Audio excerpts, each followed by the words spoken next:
జై శ్రీరామ్. 2022 నుంచి 2026 జూన్ వరకు మొత్తం 21 ప్రెడిక్షన్స్ అనేవి ప్రూవ్ అయ్యాయి. అవన్నీ కింద డిస్క్రిప్షన్లో ఇవ్వడం జరుగుతోంది. ఏ యూట్యూబ్ ఛానల్లోనూ ఇన్ని ప్రెడిక్షన్స్ అనేవి ప్రూవ్ అయినవి ఏ ఛానల్ లేదు. మీరు కనుక నన్ను సంప్రదిస్తే కనుక మీ date of birth, time, place of birth నాకు ఇస్తే కనుక మీ కెరియర్ గురించి, మ్యారేజ్ గురించి, ఫ్యామిలీ గురించి, బిజినెస్ గురించి, హెల్త్ గురించి చెప్పడం జరుగుతుంది. కనుక నన్ను సంప్రదించండి. జై శ్రీరామ్. చనిపోయిన వారికి మాసకము, తద్దినము, సంవత్సరికము చేయబడును. మీరు హెచ్ఎల్ఎన్ జ్యోతిష్యాలను సంప్రదిస్తే కనుక మీకు వివరాలు ఇవ్వటం జరుగుతుంది. మీకు లైవ్ వీడియో కాల్లో ఇవన్నీ చూపించడం జరుగుతుంది. ఇది కృష్ణానది తీరంలో జరుగుతుంది. ఇది సింహరాశికి అధిపతి సూర్యుడు. సింహరాశిలో మగ 4 పాదాలు, పుబ్బ 4 పాదాలు, ఉత్తర 1వ పాదం ఉంటది. ఈ నక్షత్రం వాళ్ళందరూ నేను చెప్పే మాస ఫలితాలు వర్తిస్తాయి.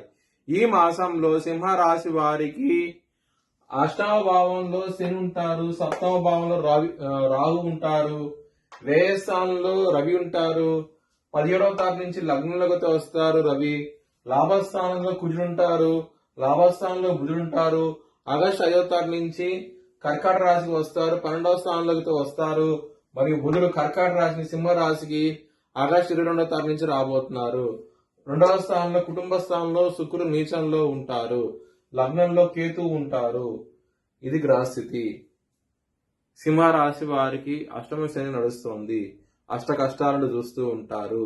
2వ భావంలో శుక్రుడు నీచం పొందబోతున్నాడు ఆగస్టు 1వ తారీఖు నుంచి. దాని మూలంగా శని యొక్క దృష్టి కూడా శుక్రుడి మీద పడుతోంది.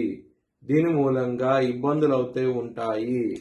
కుటుంబ పరంగా, ధన పరంగా సమస్యలు అధికంగా ఉంటాయి. విపరీతమైన ఖర్చులు ఉంటాయి. ధనం అనేది వృధాగా పోతూ ఉంటది.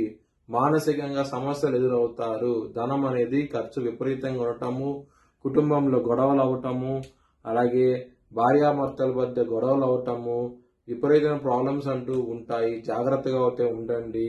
సప్తమంలో రాహు ఉన్నప్పుడు విపరీతమైన కోరికలు అవుతూ ఉంటాయి. దాని మూలంగా సమస్యలు వస్తాయి. జాగ్రత్త తీసుకోండి. 8వ భావంలో శని ఉన్నారు కాబట్టి ఆయన 3వ దృష్టితో దశమ స్థానాన్ని చూస్తూ ఉంటారు కాబట్టి వృత్తిపరంగా కూడా సమస్యలు అవుతూ ఉంటాయి. చాలా చాలా జాగ్రత్తగా అవుతూ ఉండండి. కానీ లాభస్థానంలో రాహు ఉన్నారు కాబట్టి కొంచెం భూములు అమ్మటం విషయంలో మాత్రం ప్రాఫిట్స్ వచ్చే అవకాశం ఉంటుంది. మంచి ఫలితాలు చూసే అవకాశం ఉంటుంది. ఎవరైతే భూములు అమ్మాలనుకుంటున్నారో వాళ్ళకి ప్రాఫిట్స్ అంటూ చూస్తారు. ఈ మాసంలో చాలా చాలా సంతోషంగా అవుతూ ఉంటారు. మ్యారేజ్ పరంగా సమస్యలు ఉంటాయి. బిజినెస్ పరంగా పెట్టుబడిని తగ్గించి పెట్టుకోండి. మంచి ఫలితాలు అవుతూ ఉంటాయి. శత్రువులు అనే వాళ్ళు చాలా అధికంగా ఉంటారు. 6వ స్థానపతి శని 8వ భావంలో ఉండి వక్రించి ఉండటం మూలంగా సమస్యలు అవుతూ ఉంటాయి. శత్రువుల పరంగా ఇబ్బందులు ఉంటాయి. శత్రు భయం ఉంటూ ఉంటుంది.